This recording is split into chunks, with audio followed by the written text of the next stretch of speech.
So for this experiment, we're going to actually determine the octane number of a fuel, a gasoline fuel.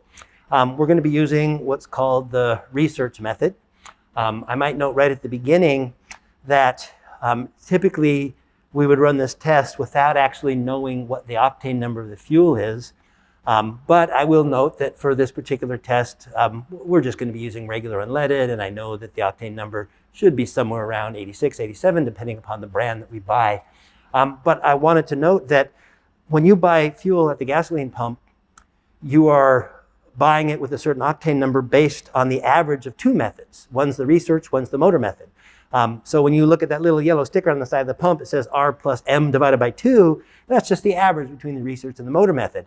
The research method is going to give you a higher octane number. That's what we're using. The motor method is a method you use while the engine is under load. And you'll find that the motor method is going to give you a lower number. And they could be, a good 3 or 4 points above or below the average. So you're always going to mix your reference fuel together. It's based on the percentage of isooctane in a mixture of isooctane and normal heptane. And the octane number is actually the percentage of isooctane in that mixture. So with that in mind, we're going to mix something that's, let's say in the 90, 91% range isooctane. And that's probably going to be really close to what the actual value would be. And then we're going to use an ASTM method. Granted, it's an old one because this is a very old CFR engine, but that's going to be what we're going to be using. It's described really quite well in the manual, in the lab manual, but I'm going to go through all the steps anyway for you guys here today. So as we would expect, let's just begin by turning everything on. We're also going to need barometric pressure. In fact, just right before the recording, I went over to the barometer in the lab and it read 29.5 inches of mercury as the barometric pressure. So we're going to need to take some data out of a couple of tables that are in the ASTM standard that I've also copied for you, and they're in the lab manual. So we'll talk about that here shortly. So let's just go ahead and get the engine up and running. Hopefully you'll be able to hear me fine. The exhaust fan's going to be on. We also got to turn on the cooling water supply. And then I just like to verify by sight that the cooling water is actually flowing through the system and out into the floor drain, which is behind this console, which it is. So that's ready to go.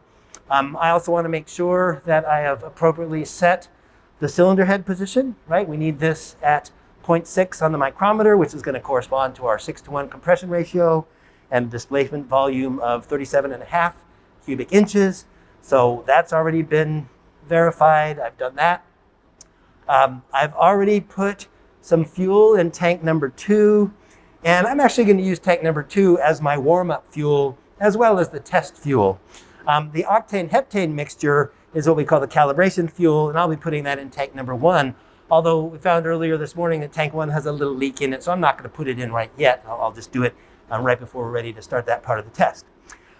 So I'm going to have to turn the engine on. I'm going to set the timing according to the lab manual, which I believe is 15 degrees before top center. So I'm sorry, 13 degrees before top center. So I'm going to have to do that. And then I need to turn on some of the other instruments and stuff here as well. So let's just go ahead and do that. So start the thing. Again, that really just turns the governor on and gets the engine spinning at the right speed. A little bit of a backfire, oh well. And we might as well go ahead and set the timing as it should. So I'm going to set that at 13.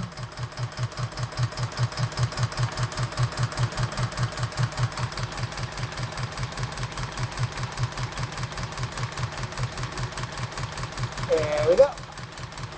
So that's at 13 degrees before top center. Now, I really need to get the oil and the air temperature into the proper range. So I'm going to go ahead and turn the oil heater on right now. I'm going to turn to medium. The gauge is not working properly. I just know from past experience that turning this to medium will put the oil temperature into the range we want, which is 135 degrees Fahrenheit, plus or minus 15 degrees. I'm also going to turn on the air heater, I should say. The air temperature is prescribed by those tables I showed you here at the beginning. The air temperature is recorded here, and at the appropriate barometric pressure of 29.9, the air temperature should go to 119 degrees Fahrenheit. Now, I'm not sure that during this recording it will get all the way up to 119 degrees Fahrenheit. It takes a while for that to heat up, but at least we're going to aim for that, and we'll run the test as if that were at the right temperature. So that's been done. And then what I also need to do here is make sure that the knock meter is set up appropriately.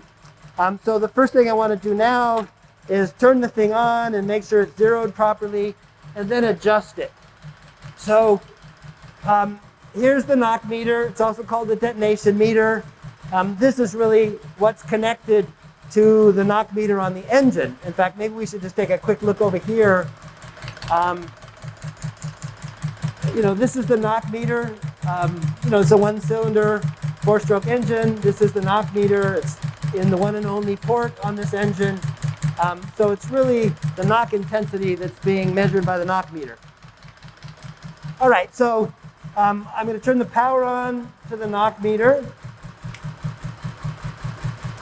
Oh, by the way, I mentioned I'm going to turn the air heater on.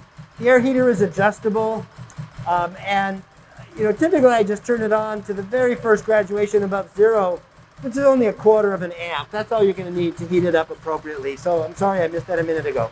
Anyway, now back to the knock meter. I've turned the knock meter on. First, we need to make sure that it is zeroed properly. So I'm just going to put that to 0, and let's see if this steadies out at 0.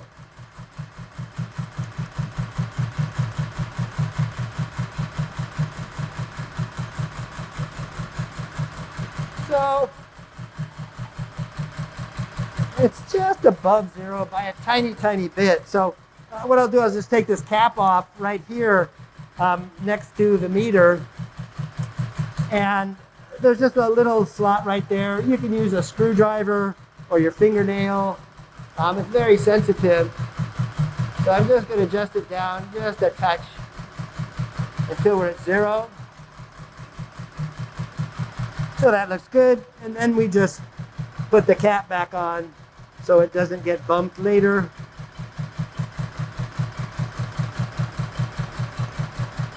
And try not to accidentally adjust it.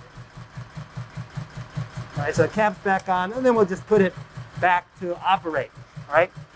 Now, here we have to make another adjustment. And this is kind of unusual, but this is the nature of instrumentation from the 1950s. Let's note that this knock meter is giving you the intensity, but it's not an actual number, it's a relative number. And what we can do is we can adjust what's called the spread and the meter reading. Let's think about it this way. Let's say we have knock intensity that's capable of going from nothing to as intense as it could possibly be.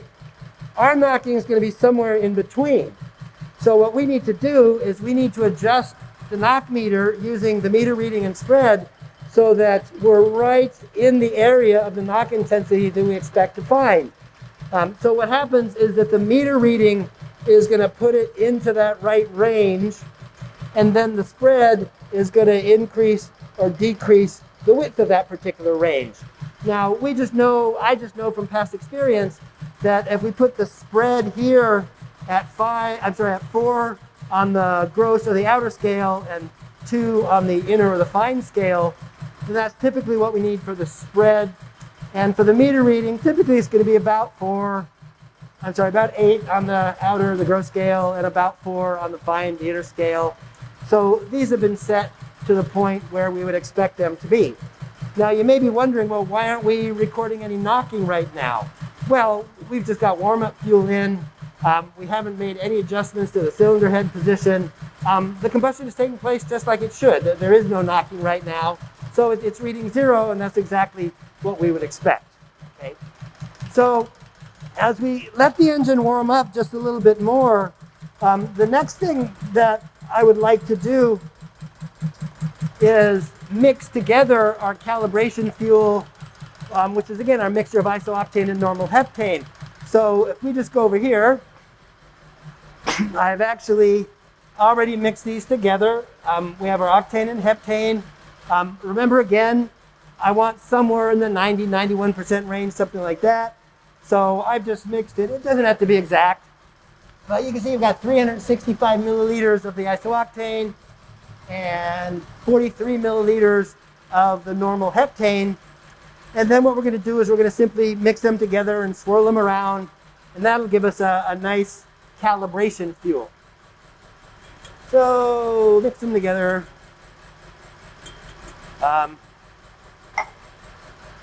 And usually if we just kind of swirl it,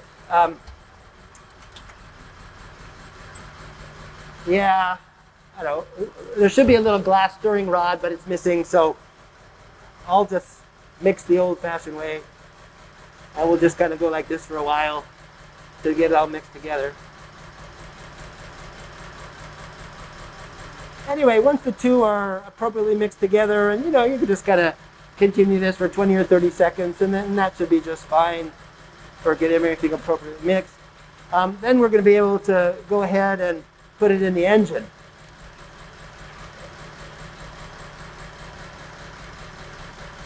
So I think that's good. So I'll pour it in just a second. Now, the next thing that we need to do is make sure that we have the cylinder head in the appropriate position, and we want to force the engine to knock. Now, this is going to be based upon the percentage of isooctane in our calibration fuel, and it's also going to be based on the barometric pressure. So I've done a little calculation just a moment ago, and with that volume of isooctane and normal heptane, it turns out that it's 89.5% isooctane. So I'm going to go to this first table, and I'll just have you zoom in a little bit. We'll go down to 89, and then the first column is 89.0, then 89.1. So we're going to go over to the sixth column, which is 89.5, and it says that the micrometer should be set at 0.502. However, we do have to adjust this for barometric pressure. I mean, we're here in Pomona.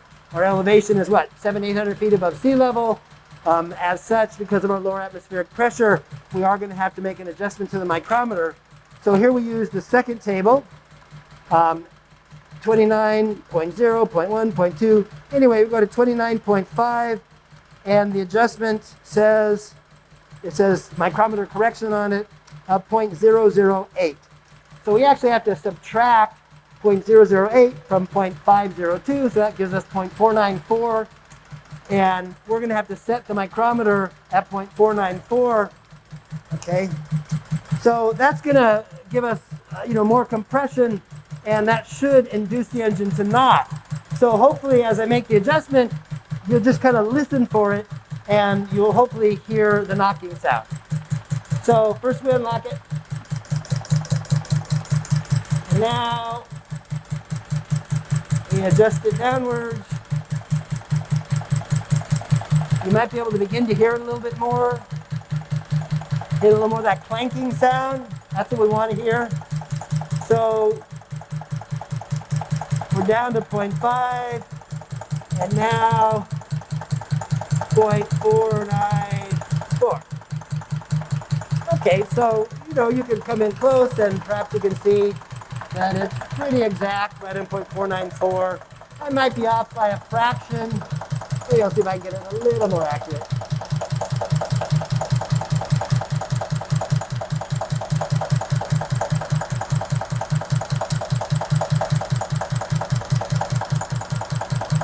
There we go.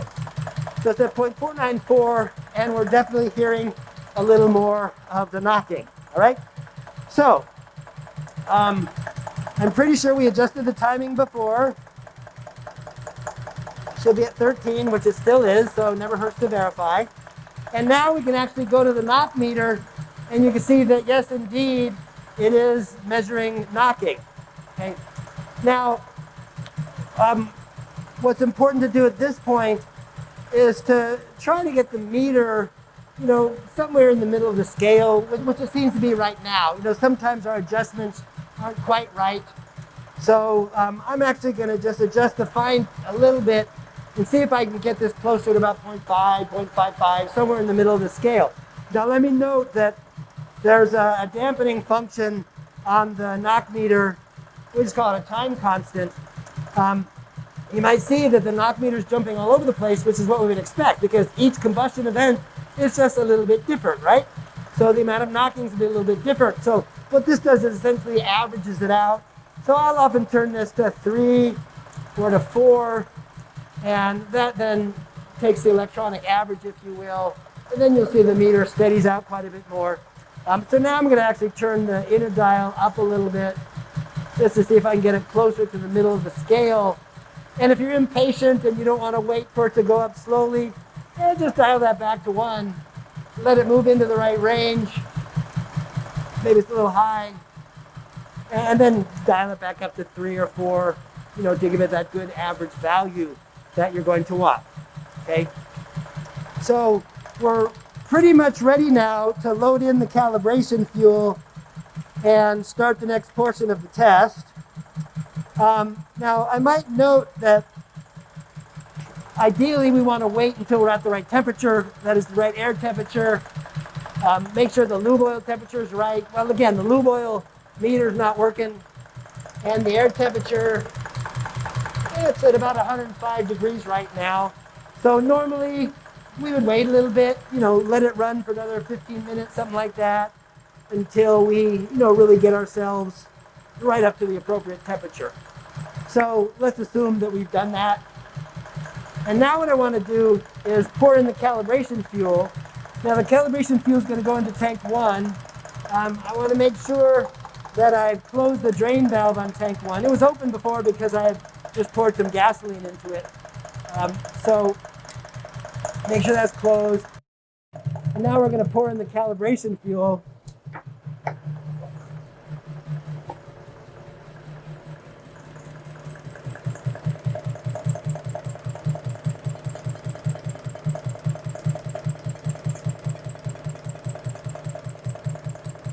And again, I know there's a bit of a leak in this tank, but I'll try to go through it rapidly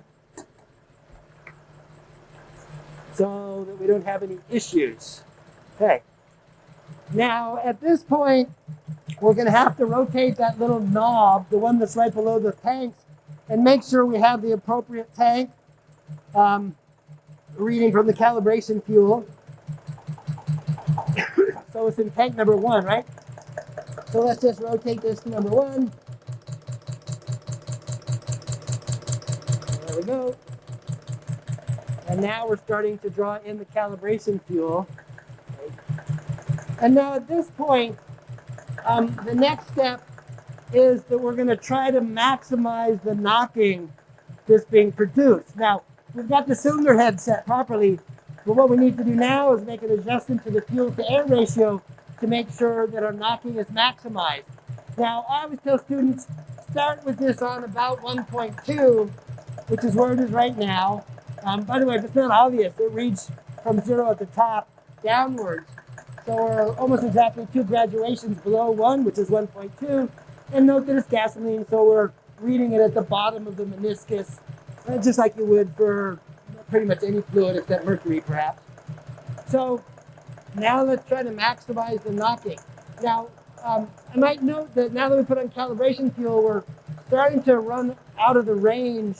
So I'm just going to adjust the meter reading back down to try to get it back in the middle of the range. At some point, I'm not going to make any more adjustments to this, okay? So let's just put it back to 84.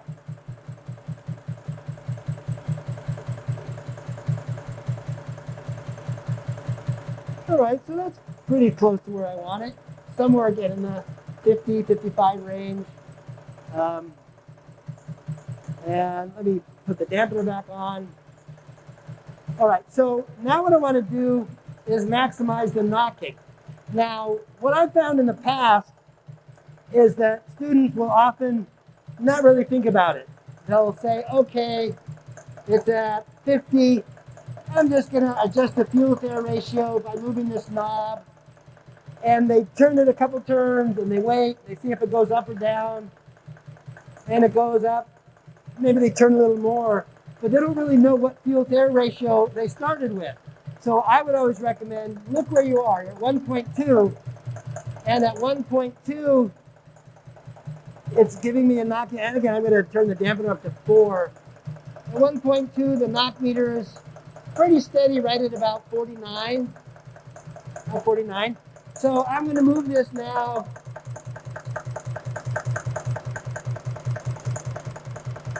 to 1.3. So I've changed the fuel-to-air ratio, and look what happens. The knock intensity is decreasing. It's not what we want. So we go back. So this time I know it's going to have to be above 1.2, right? Or at least that's the spec. So this time I'm going to go up to 1.1. By the way, once we start making these fuel-to-air adjustments, you can't change the meter reading or the spread anymore. I mean, the knock meter, the engine's been calibrated, if you will. So no more changes over here. All we're going to be able to do is adjust the fuel-to-air ratio. Okay. So you can see that it's reading it's at 49. Let's see if it goes up or down a little bit. Yeah, so it seems to be steadying out right around 50. Yeah, back down to 48. So we're kind of in the right range, right? Between 1.1 and 1.2. But let's just drop it down to 1 just to make sure.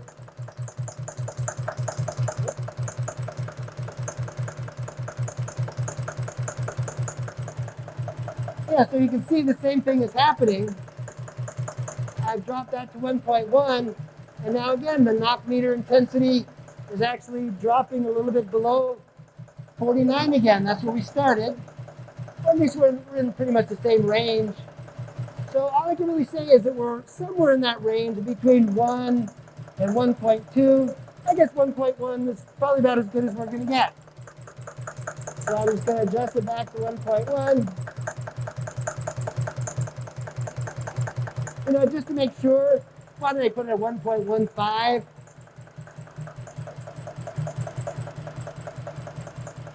Yeah, that's reading around 48. So yeah, I guess 1.1 is probably as good as it's going to get.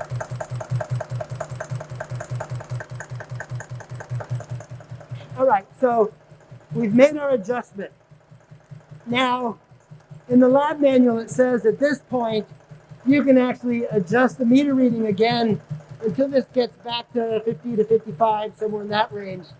But it's not absolutely necessary. As long as you're somewhere near the middle of the scale, that's going to be just fine.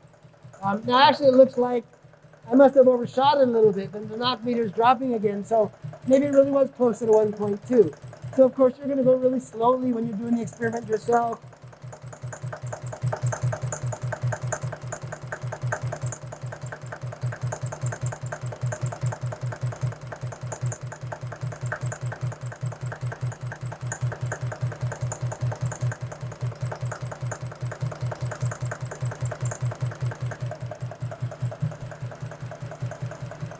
Yeah, so I put it back up to about 1.2, and then hopefully it'll rise back up to 49 again or so. But again, I could have overshot a little bit, right? Sometimes it takes a while for this to stabilize. Yeah, no, it's still there, so you can see it's not always easy to find the right operating point. But nonetheless, it's still in the lower 40s.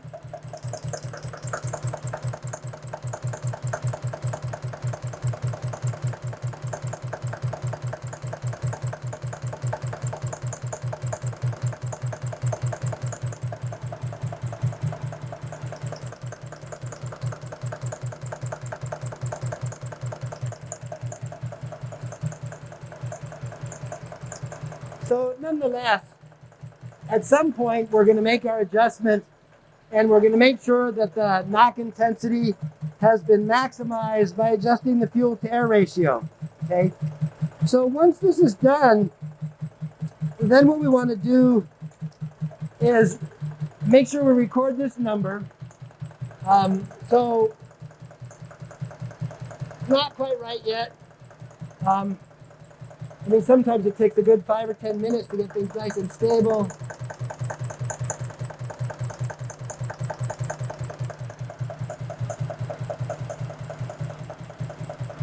Yeah, so maybe when I took that initial reading at 1.2, maybe the engine hadn't fully warmed up, or who knows what exactly. But it seems like 49 is not going to be the maximum anymore. Maybe I'll just do it one more time. Uh-oh, wrong dial.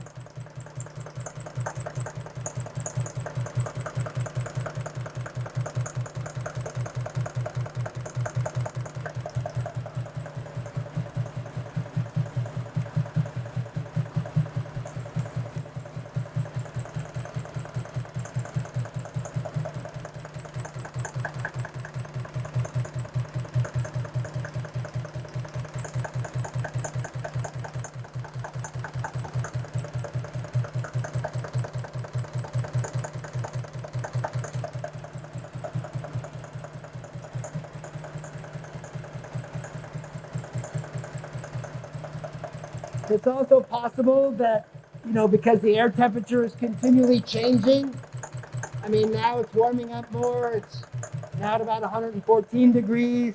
It's also possible that the lube oil, as its temperature is changing, that's going to affect the conditions within the engine and will cause variation in the knocking. All I can really say for sure is that we're really not quite where we were before. So who knows exactly why? I certainly don't know why. Sometimes I like to just adjust this little knob. And let's try it again.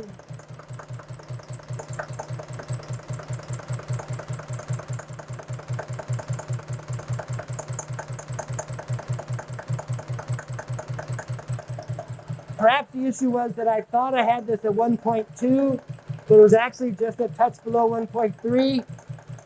So I just didn't have it right. I thought I did.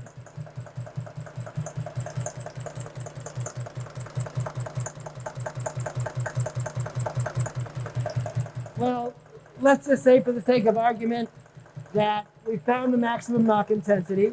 We could go on this all day long until it's absolutely perfect.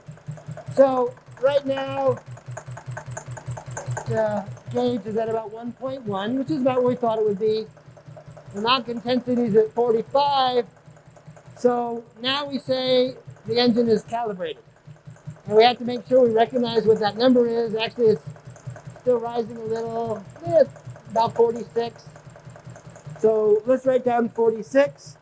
Now what we want to do is we want to switch over to our test fuel. So back to our test fuel. Now again, in this case, we're just using regular unleaded. It's the same fuel as we use to warm up the engine. And what you'll notice is that the knock intensity is a little bit different. So what we need to do now is we need to maximize our knocking at this particular point. Okay? So our test fuel is in the tank. We're going to adjust the fuel to air ratio to maximize the knock again, but this time for the test fuel. So right now it's reading about 37. I've got tank number 2. Right now, tank number 2 is at about 1.2, and the knock meter is reading 37. So let's just adjust it.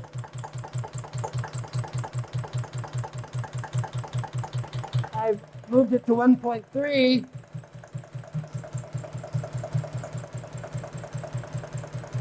And the intensity, a little bit more. It's about 39 right now.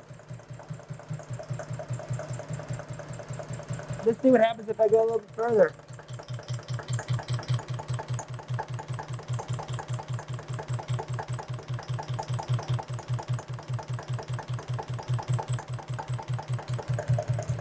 Now it's down to about 1.4. It's still increasing, right? Oh, actually it increased briefly.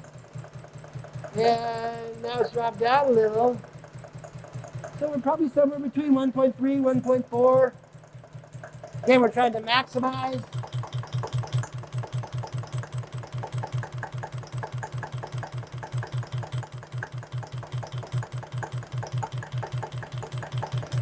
Adjust it back up to 1.3. And that looks like that's the highest it's going to go. Now we have one more step, right? We've maximized the knock using the fuel to air ratio. Now what I need to do is I need to adjust the cylinder head position until I get right back to the number that we had recorded during our calibration, which was 47, right? So here I'm just going to turn this so that it faces me. I'm going to unlock the cylinder head position. So unlock the cylinder head. And now I'm going to adjust it until we get back to 47.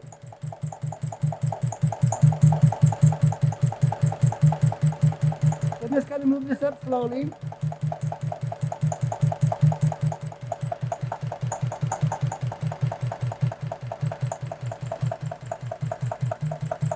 Looks like I overshot it just a little bit.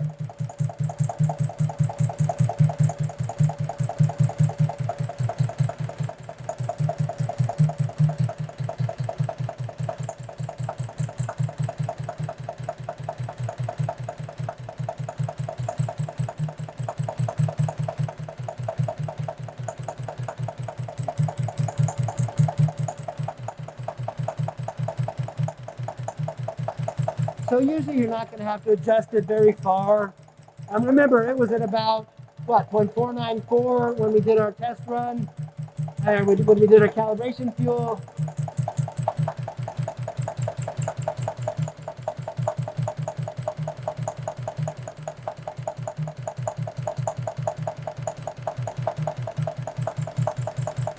All right, so it looks like we're back to 47 on the knock meter. So what I'm going to do now is I'm just going to lock the cylinder into place, and we're going to simply read what the micrometer setting is. So it's actually, wow, it's at exactly where we started. It says 0.494 again. So this is unusual that I happen to mix together the exactly correct calibration fuel, but that does happen sometimes. So the general procedure is this. This reads 0.494. We would now add back in that correction factor, the one associated with the atmospheric pressure of 0.008. So that brings us to 0.502. Then we're going to go back into the first table and look up 0.502 and see that that's associated with an octane number of 89.5. So it turns out that using the research method, the octane number for this particular test fuel, a regular unleaded, is 89.5, and that's this particular experiment. Okay. Now again, it's unusual. If we found that the fuel to air ratio and the adjustment on the knock meter, the adjustment of the cylinder head, let's say it said 0.500. Well, we'd add 0.008. It would be 0.508. We go here, and 0.508 actually corresponds to 88.9 as the octane number. But that's not what we found, right? We found that it was 89.5. So at this point, this experiment is done. What we typically do is just move the cylinder head back up to where it was before. We really don't want the engine to start knocking, the next time we turn it on. So we're going to move it back until it gets to that same 0.6, our 6-to-1 compression ratio. And at this point, we can just turn everything off. We'll turn the ignition off. We'll turn the governor off. That'll stop the engine entirely. We don't need the air heater on anymore. We don't need the lube oil heater on anymore. And that finishes this experiment.